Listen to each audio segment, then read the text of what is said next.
আসসালামু আলাইকুম, কেমন আছেন সবাই? আশা করি অনেক ভালো আছেন। আমিও আল্লাহর রহমতে ভালো আছি। Welcome back to my channel all in us blog. অনেকদিন পরে আবারও আপনাদের মাঝে আমি একটি নতুন ব্লগ নিয়ে আসলাম। যদিও ব্লগটা অনেক ছোট। ঈদ তো শেষ। ঈদে অবশ্যই আপনারা ভালোভাবে বাড়িতে থেকেছেন, ভালো সময় কাটিয়েছেন নিজের পরিবার পরিজনের সাথে। আমি আমার পরিবার পরিজনের সাথে অনেক ভালো সময় কাটিয়েছি।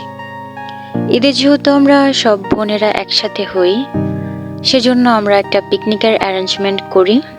আর পিকনিকটা মূলত ছিল আমার বড় আপু আর বড় বোন জামাই করেছে আমাদের জন্য তারাই আর কি রেডি করেছে। আমরা সবাই হাতে হাতে তাদেরকে হেল্প করেছিলাম। তো পিকনিকটাও হয়েছে আপুর বাড়িতে। এই তো আপুর বাড়িতে সকাল থেকে অনেক কাজ করা হচ্ছিল। মেজো আপু রান্না করছিল। আমরা সবাই বিরিয়ানি খাওয়ার আবদার করেছিলাম বড় আপু আর দুলা ভাইয়ের কাছে। সেজন্য মেজো আপু প্রথমেই গরুর মাংসটা কষিয়ে নিল। বাড়ির উঠানে একটা চুলা খোঁচা হয়েছিল, সেখানেই বিরিয়ানিটা রান্না করা হচ্ছিল। তারপরে এখানে চুলা রেডি করতেছে, পাতিল বসিয়ে দিয়েছে অলরেডি, খড়িটরি সব রেডি। এখানে চুলায় আগুনও ধরিয়ে ফেলেছে মেজো আপু। আমি আগুনটা ধরে দেখছিলাম ভালো মতো জ্বলছে কিনা। তারপরে এখানে আপু মশলা কষাচ্ছিল।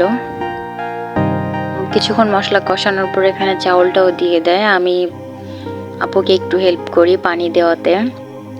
এদিকে বড় আপুর বাড়িতে অনেক গাছে দেখলাম অনেক পেয়ারা হয়েছে। বড় আপুর বাড়ি আবার আমাদের বাড়ির থেকে বেশি দূরে না, হেঁটে হেঁটেই যাওয়া যায়, খুব কাছেই বিয়ে হয়েছে আপুর।